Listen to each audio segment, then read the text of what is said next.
And it is my pleasure at this time to bring on my guest today on Wake Up to the Vibe.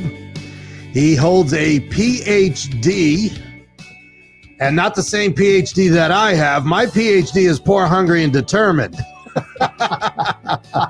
He's a TEDx speaker, an alumni distinguished professor at the Center for Applied Behavior Systems.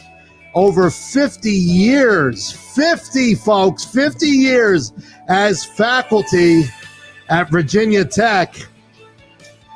And he is the author of over 50 books. So I'm seeing 50 years faculty, Virginia Tech, and 50 books. That 50 is a magic number. Please welcome Scott Geller to Wake Up to the Vibe. Good morning, Scott. How are you this morning? Good morning, Joe. I'm great. And by the way, 50 books means nothing unless people read them. So it's all about dissemination. So right here, we have a chance to share with people what's available. And thank you for doing that, you know? Please. Thank you. I watched your TEDx talk and I was inspired. I love your energy. And that's why I had to send you an email. And just like books, morning shows are only good morning shows when you have people watching them, right? That's right. We call our viewers the Vibe Tribe. And we've got some of the best viewers on the internet, just a good, loyal, dedicated tribe, and very proud of them. And this is why we invite people like yourself to be on the show. We're trying to deliver very, very good, insightful information. So I have to ask you, let's start here. 50 years faculty of Virginia Tech, same position, or did you move around and teach different courses? Oh, great question. You know, I actually started out in cognitive psychology. And in fact, my first 7 years was totally I got my PhD in cognitive psychology.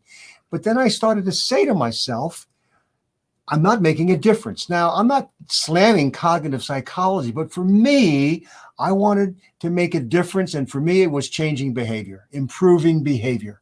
So I got into applied behavioral science. You know, some of your listeners will have heard the name B.F. Skinner, and he still is my hero.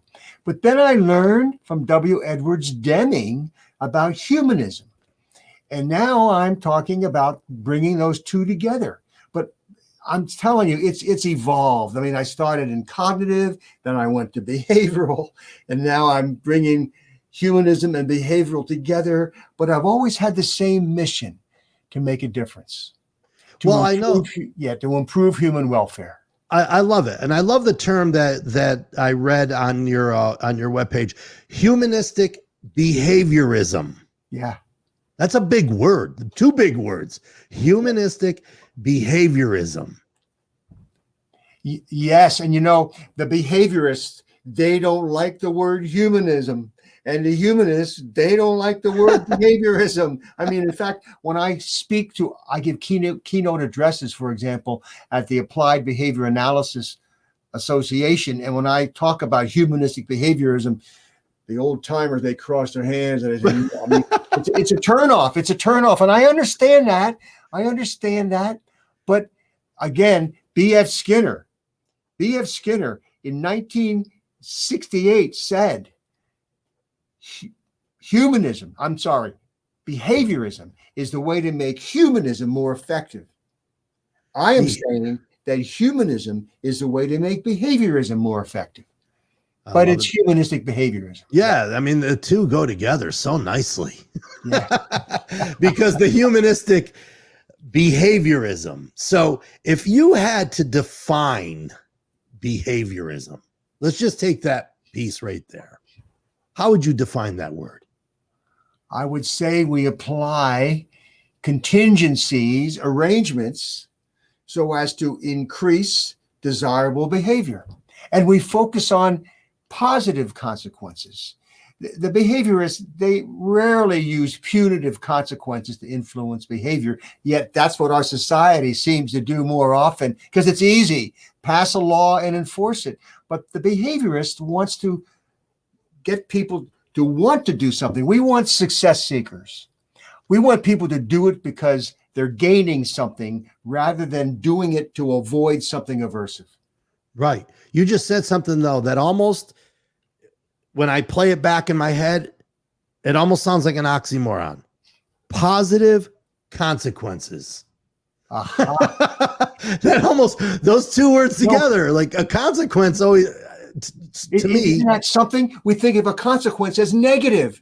Right. Shame on us, man. A consequence can be positive. A consequence is a pleasant consequence, as well as it could be an aversive, negative consequence. So that by your statement, we're simply saying that, yeah, we're more used to using negative consequences to influence behavior rather than positive consequences. So what is a circumstance where you would have a positive consequence? It's almost a reward. It is a reward. And by the way, how about just gratitude? Oh, the power of gratitude. Oh, I love gratitude. Thanking somebody for something they've done, that's a positive consequence. That's showing appreciation. And here's an important point. When people believe that what they're doing is worthwhile, that what they're doing is appreciated, they're more likely to be self-motivated. Motivated from within. By the way, that's humanism. The behaviorists, they want to motivate people with extrinsic, outside consequences. Nothing wrong with that. But the humanist focuses on getting people to motivate themselves from the inside out. We need both. Well, so the positive consequences is a great segue to one of your 50 books. There's a couple here that I want to touch on. And you have a book that's on how to care for your child. It's a parenting book.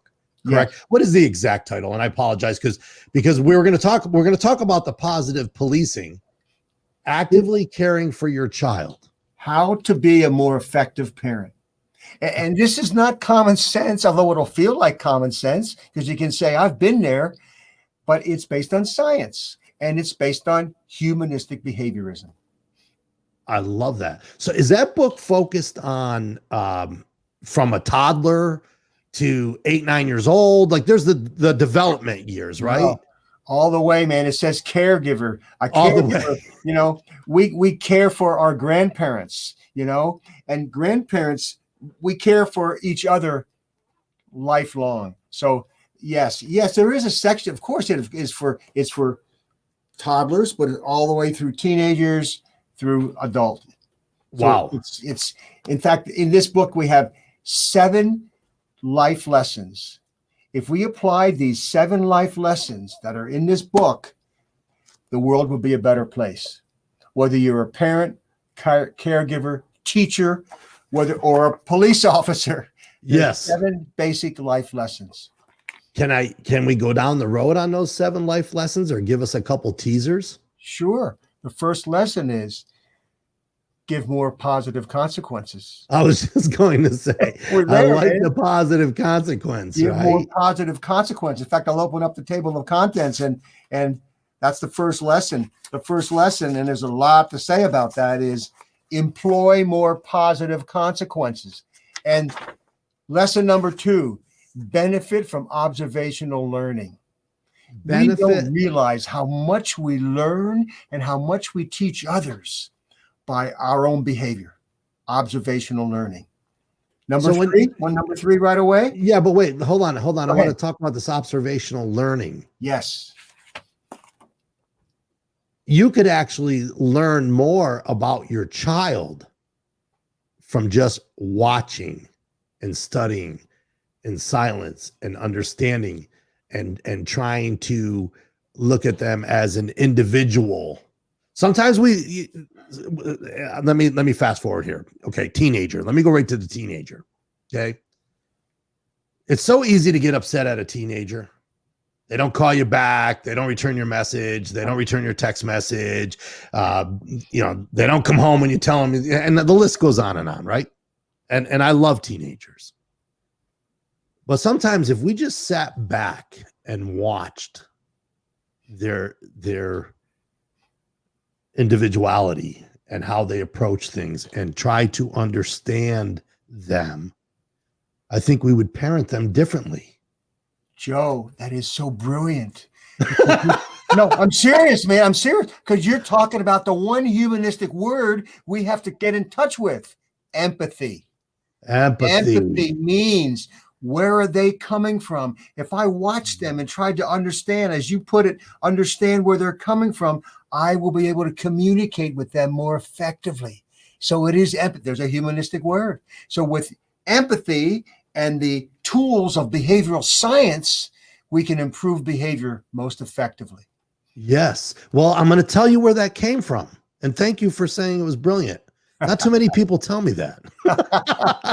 But somebody had said to me, and it was a therapist, I will tell you this. There was a situation in my life, and I was talking to this counselor, right? And I was venting, because that's what you do. And she said the most profound thing to me, and it changed my life forever as a parent. And she said, Joe, Dominic is not you. And like stop me in my tracks. And she says, and you are not your father. So I had to put this like puzzle together. Like, I was acting like my father, and I was upset at him and parenting him like he was the youngest of 7, when in fact he's the only child and I'm the youngest of 7. So my approach was what I knew about me and what I knew about my father and how my father would handle this situation, instead of looking at him as an individual and looking at his individuality and understanding where he was coming. It changed my life forever. And thankfully, because I have an amazing relationship with my son, I love him. He loves me. We get along great. But that was a game changer. And he was like 12 years old when I got that advice. Wow. Joe, here's the academic word: phenomenology, a humanistic word. The humanist, That's huge. Carl Rogers, who started said, recognize the fact that we're all different. In fact, Stephen Covey said, value the differences between people, So, but guess what? Discrimination is okay. You should make more discriminations. The bad word is stereotyping, when we put people in a group and we assume they're all the same. But discrimination is good. Make more. That's a very phenomenological, ideographic, another word. Whoa. This is a big play on words today, folks. I love it. You're a wordsmith is what you are. No, I'm just in the ivory tower, Well, it's funny. So I was telling you earlier that this is coffee at the table with Joe, and you're waking up to the vibe. That's the nature of the interview. So one thing you said to me before we went live, and I was talking to you about the fact that I had the exterminator here today, because I've been held hostage by the juice ants, those little tiny ones that if you spill juice on the floor, well, I have nothing on the floor, but I've been taken over by juice ants. So the exterminator was here. And I said to you when we were in the chat room before we went live, I says, I'm so stressed out because of these ants. Yeah. Yeah. And you told me I'm not stressed. No, it's not stress. It's distress. Notice how we misuse that word. Without stress, you're dead. Stress means you got things to do. You got purpose. You're going places. And from a behavioristic perspective, you got things to gain, not avoid losing. But the point is, that's stress.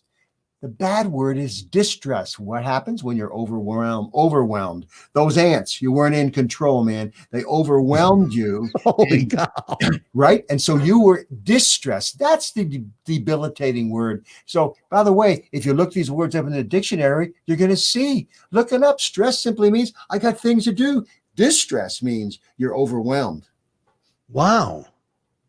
Think about all the people that go, oh, I'm so stressed out. Now they're going to start saying, I'm so distressed.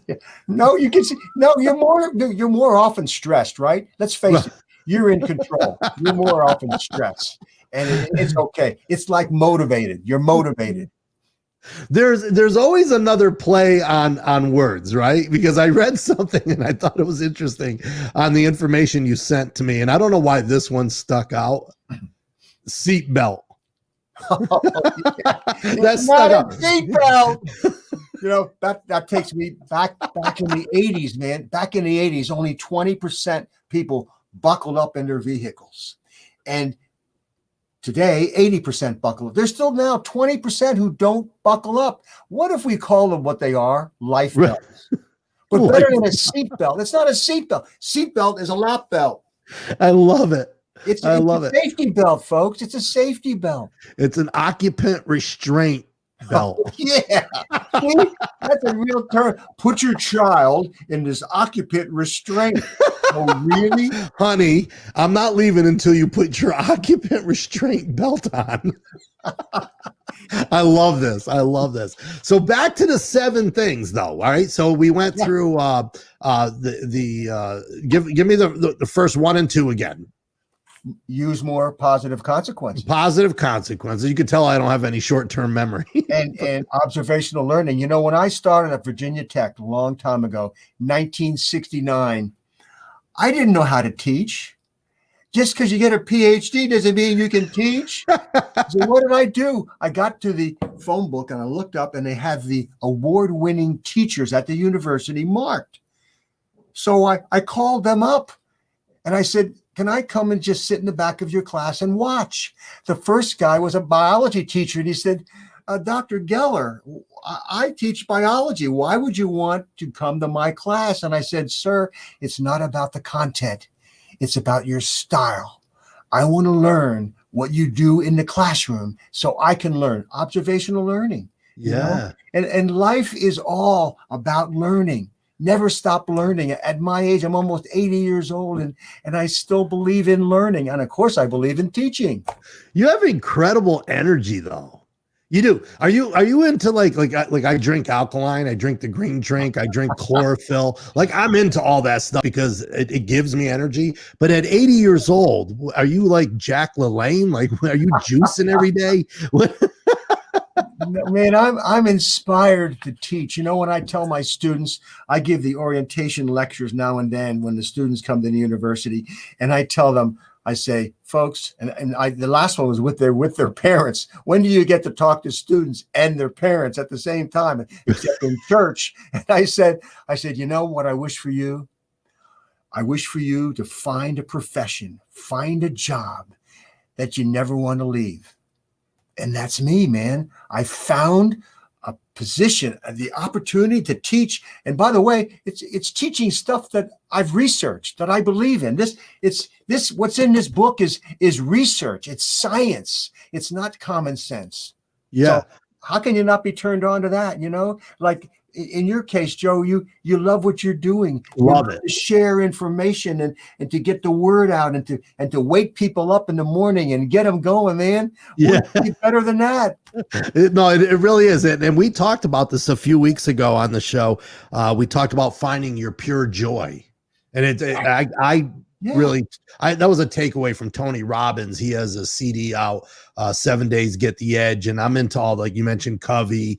I love all the self-help gurus, right? Who can help you and get you to that next level. Well, Tony Robbins he has a whole CD out on finding your pure joy. Because once you do that, you'll never work another day in your life. Right? Yeah.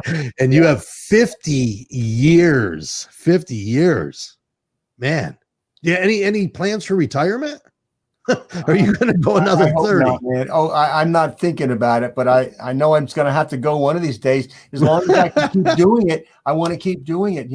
By the way, you mentioned Stephen Covey. Stephen Covey was a humanist, and that's good, but that's half of the game. The other half is B.F. Skinner and his followers, behaviorism. Stephen Covey, by the way, for example, he didn't talk about consequences. We talked about one. What do you want them to say about you at your funeral? That was the big consequence. But he didn't talk about how every day positive consequences keep us going. And of course, that's lesson 1. Lesson 2 is observational learning. We got to tell you, lesson 3, man. Lesson 3 is the key. Lesson 3 is improve with behavioral feed forward and feedback. Practice does not make perfect. Only with feedback can we improve? You might be practicing the same thing, but if you don't know what you're doing well and what you're not doing well, you're not going to get better. You need feedback. Right. How do you give feedback? How do you give feedback? Do we have the courage to give people feedback? Yeah. Supportive feedback. That's lesson number 4, by the way. Give more supportive feedback than corrective feedback. We're studying coaches' behavior, for example. We're watching coaches with their athletes to determine what kind of feedback are they given. Now, there's 4 kinds of feedback. Some feedback is based on behavior. That's called behavior-based feedback. Some feedback is based on attitude, feelings. We call that person-based feedback. Like you say, great job. You're doing well.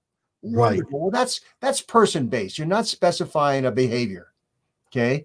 Now, feedback could be supportive, meaning I'm supporting what you did well. We need more of that. We need to do more of that. And then there's corrective feedback. And I would ask your audience, I would ask you, Joe, how do you tell somebody they need to improve? How do you give corrective feedback? That's wrong. There's no information in that. That's a turnoff. So how do you give corrective feedback? I'm trying to start with praise. You start with praise now. Well, that's supportive feedback. Absolutely. But how do you tell them they got to do this more safe or this? How do you? And by the way, when we watch coaches, this is what we found out. They give supportive feedback, but it's not behavior based. They say, great job. They very rarely specify to the athlete what was the behavior that they did well. When they give corrective feedback, they specify the behavior. You got to change that behavior. Now, when you're an athlete, I'm going to listen to the coach because I want to be better. So I'm motivated. So I'm going to listen. But how about everyday life with your child, with your spouse, with your friend? How do you give them feedback? For these days, we have to wear these masks right here. Right. Yeah. And how do you tell somebody who's not wearing this mask they ought to be wearing one, a COVID-19 face mask? I mean, again, the reason I'm setting up for this is it's humanism. You have to ask more questions. Before you tell people, do that, first ask them, could you do that better? Yeah. How do you think you did? There you go, man. How do you think you did? And is there room? Here's a word. Is there room for improvement? Talk about words. Do you change behavior or do you improve behavior? Whoa. Those 2 changes, man. Hold on. I want to repeat that. Do you change behavior? Yeah. Change your behavior, son. Improve your behavior. Or improve your behavior. I love this one. There's always room for improvement. Regardless of how good you are, there's room for improvement. So again, it's simple language. Do you got to go to class? I tell my students, do you got to go to class or do you get to go to class? Yeah. Is it a requirement to get up and get going, folks? Or is it an opportunity? Yeah. Did you wake up to an alarm clock this morning, or is it an opportunity clock? It's an opportunity clock. You better believe it. I say every day I get up, God, thank you for another chance to get it right. Let's go. There you go. And here's one, Joe. Do you count your blessings? Do you count your blessings? There's a whole field of psychology, by the way, called positive psychology. And it's the flip side. Psychology is simply often seen as studying those people who are discouraged, disadvantaged. But what about the opposite? What makes people happy?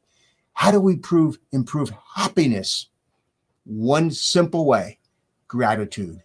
Show gratitude, count your blessings, receive gratitude. Yeah. Well, gratitude gets you latitude, right? Oh yeah, man. Gratitude takes you up every notch, right? As a matter of fact, you're mentioning a few things that we've discussed on our show before, and gratitude is one of them, where I asked our viewing audience to just write down 5 things that you're grateful for. As a matter of fact, our show last week, we talked about take the human aspect out of it, because it's easy to say, I'm grateful for my wife, I'm grateful for my children, but think at another level of, I'm grateful for the refrigerator that I own because it is able to keep my food nice and fresh. So I tasked everybody and said, what is the number one feature in your car? And I'm going to ask you this question. What is the number one feature in your car you're most grateful for? Safety belt. You mean your occupant restraint belt? My occupant restraint. I'm so pleased to have an occupant restraint in my car. That's a good one, though. Good answer. The older you live, I've experienced loss of water. I've experienced flushing the commode and it doesn't flush. I mean, I've experienced these negative consequences. So now when it works, man, it's good. Count your blessings. One quick study. My student this summer, we had 2 groups of students home. See, the university was closed, so they're home. And we asked them to fill out an attitude survey every morning and every night about their feeling of competence, their feeling of motivation, their feeling of depression. One group on Wednesday wrote a gratitude letter, essentially thanking somebody specifically for what they have done for them. I love it. And we compared those 2 groups. Yeah. First, over the course of 40 days, actually 34 days to be exact, everybody's motivation decreased. Why? I mean, they're stuck at home and so forth. But the group who wrote the gratitude letter, they had higher motivation, especially on Wednesday. That's when they were to write the letter. So it was kind of interesting and very informative that indeed their mood improved. By the way, their sense of competence did not. So this gratitude letter affected their motivation, affected their sense of self-worth, but didn't affect their sense of competence, and nor should it. Yeah, it plays right into, like I mentioned to you before, things we talked about on previous shows of writing down 5 things you're grateful for and put them on your bedroom mirror, put them in your bathroom, but recite those 5 things, drive to work and think about 5 things. Yeah. And it does, it kills depression, everything. Gratitude trumps all things. Yeah. And thank people.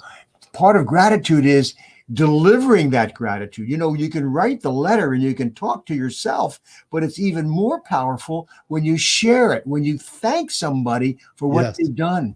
Absolutely. I love it. So we were talking about the 7 steps in caring for your child, right? And I think, if I'm not mistaken, we were like around number 5-ish. we got to number 4 was use more supportive than corrective feedback. Right. And we talked about the need to correct people, and you correct people by asking more questions. That's right. To say that's wrong. And we talked about the word improvement versus change. Don't change your behavior. Let me help you improve your behavior. I love, man, if you can just improve the way you talk to people by asking for improvement instead of change, that's huge. And how you talk to yourself, Joe. Yeah. How you talk to yourself, there's always room for improvement. So now we get to lesson number 5, and we already talked about lesson 5, embrace and practice empathy. And you've already introduced empathy, man. It's about trying to see it from the other person's perspective. So how do you give corrective feedback? Well, first ask questions so you can find out where the other person is coming from. The humanists, they really focus on intentions beyond behavior. Those humanists. What were your intentions? Maybe the behavior didn't come out right, but what did you intend to do? Right. See? Right. There's a saying, I don't know if it's a biblical saying or not, but my dad used to say this to me: seek to understand before seeking to be understood. Oh man, that's Stephen Covey. Is that a Covey thing? Understand before being understood. Yeah, that's of his seven seven habits of highly effective yes, people. sir. Yeah. And one Okay. of them, And I thought it was Jesus. well, I think Covey would say that. And that was Covey. Yeah. So, all right. Now, number 6. Number 6, distinguish between management and leadership. Oh, this is a big one.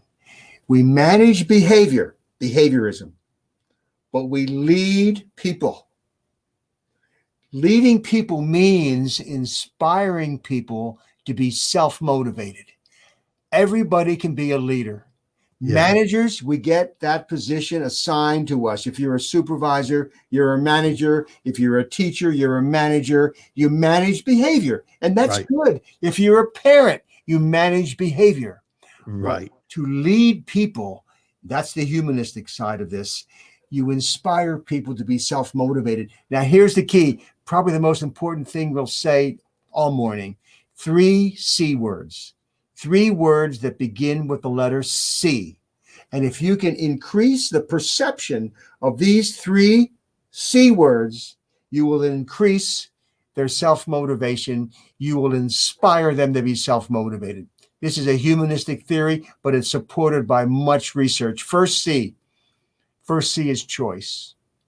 When people believe they have some, not complete choice, but some choice. You know, you want your child to dress up for church or for school.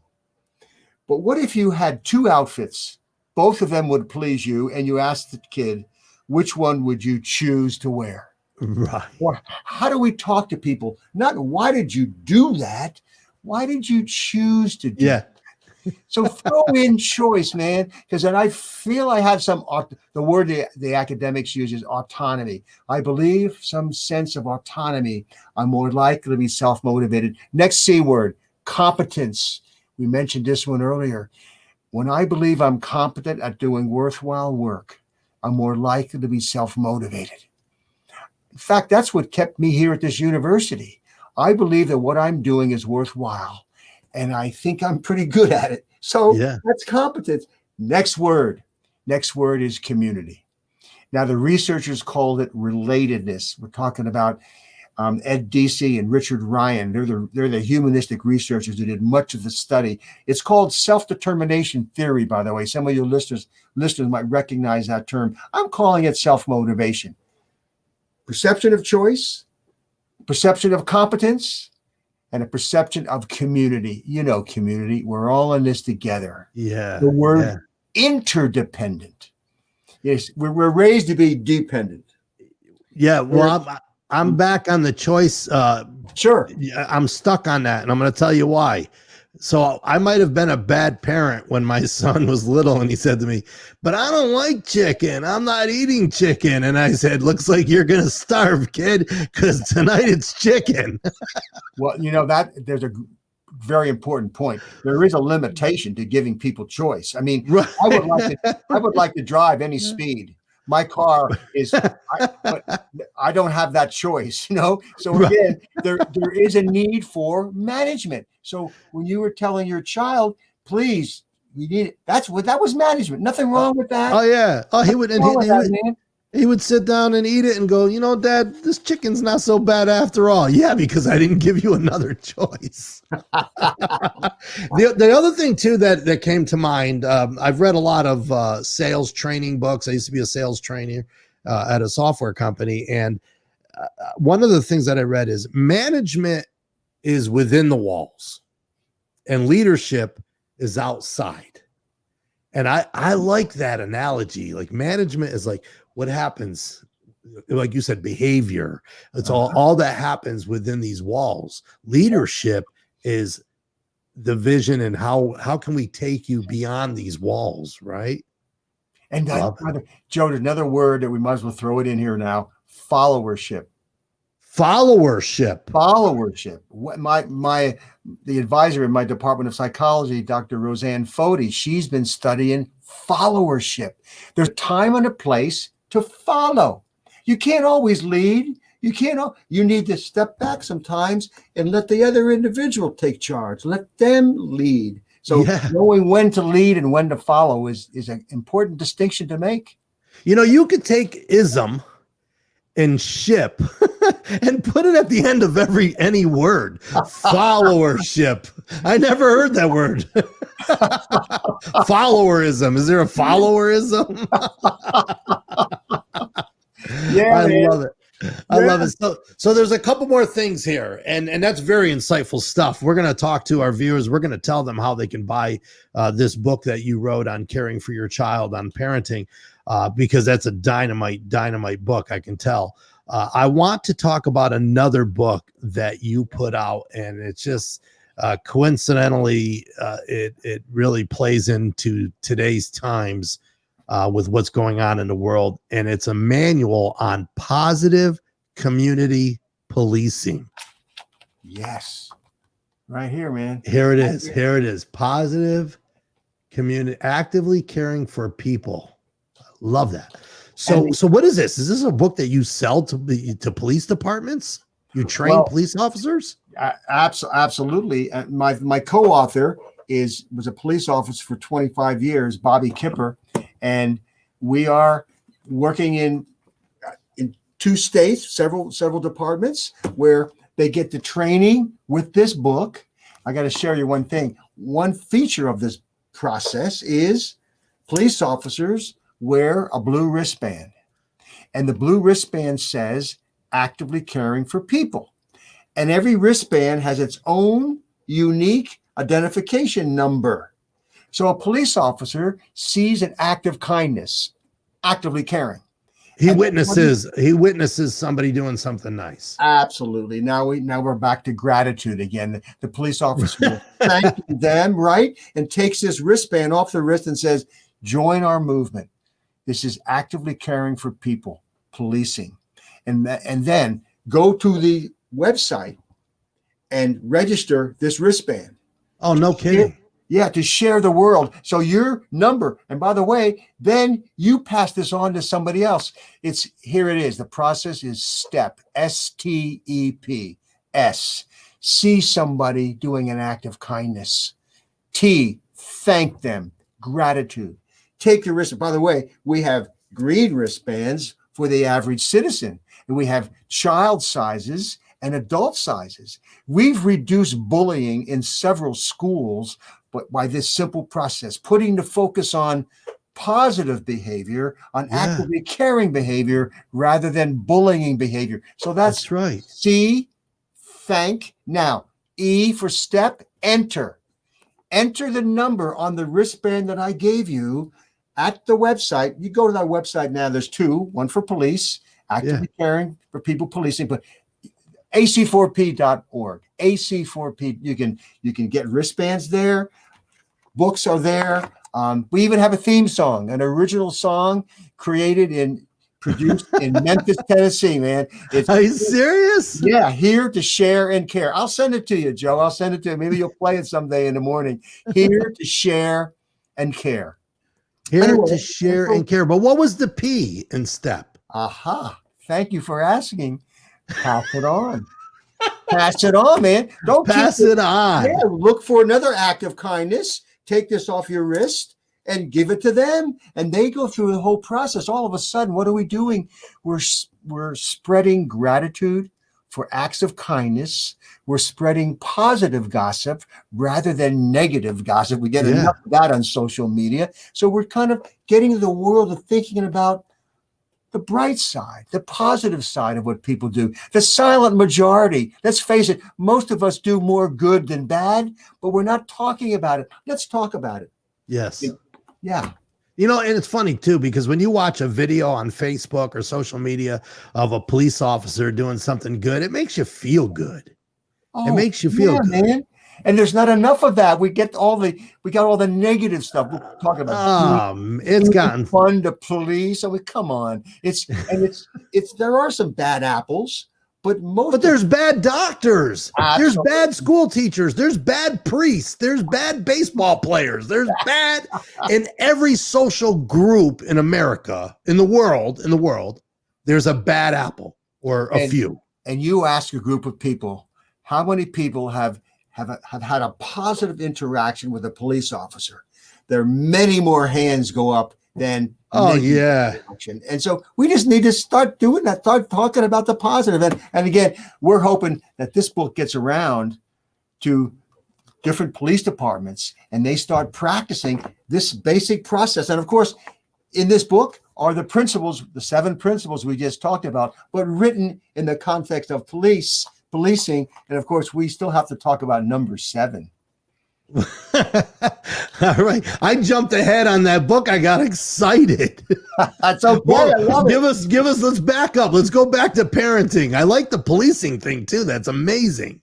What is number 7? We have one for schools too.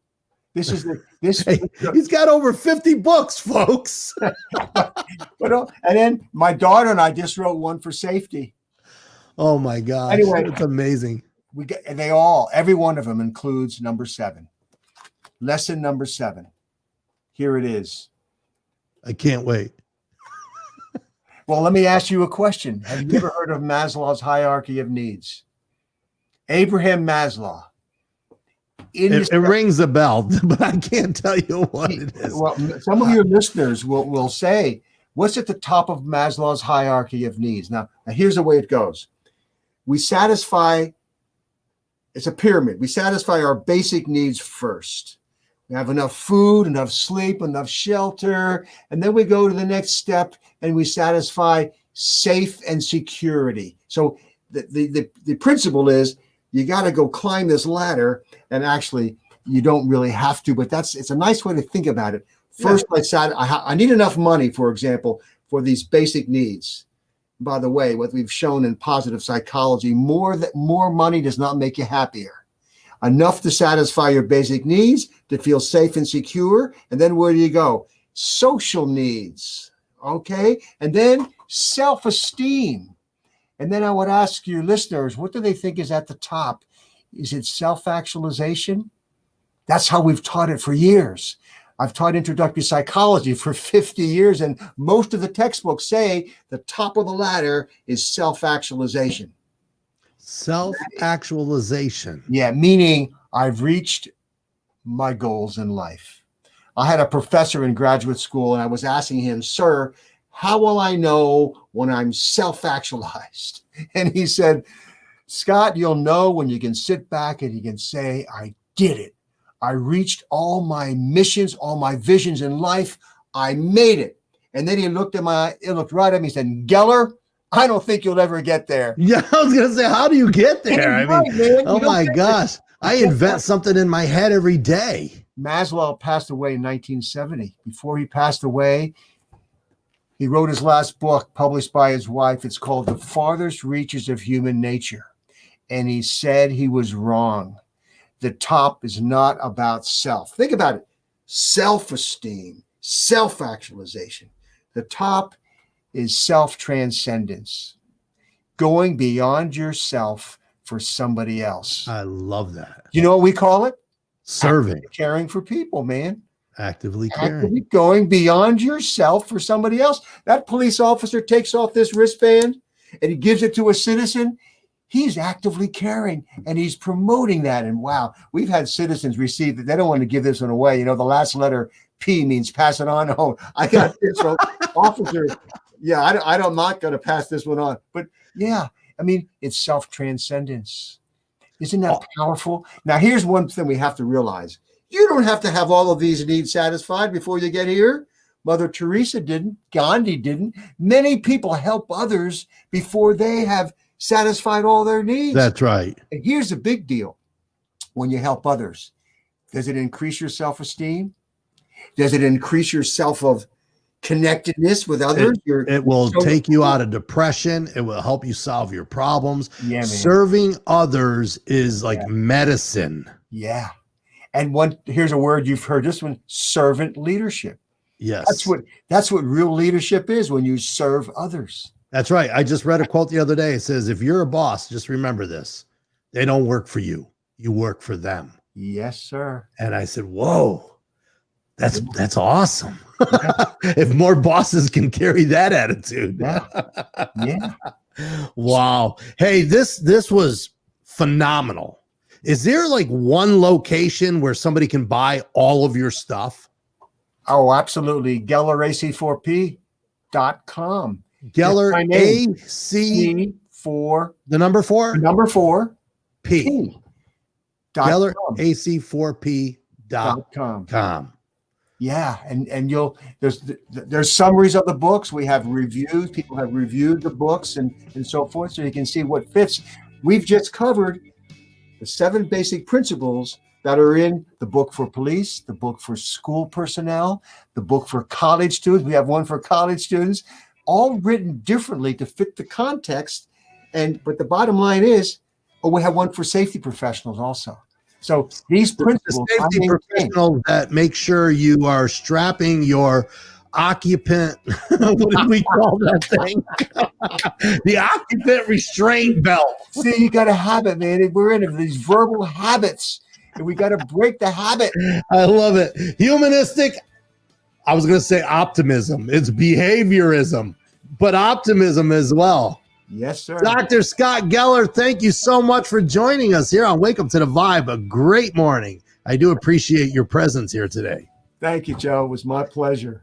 You got it. We're going to say goodbye to our folks here. Have a great day, everybody. Pay it forward. Let your light shine. And don't forget, make sure you practice your humanistic behaviorism. Be positive. Have a great day, everybody.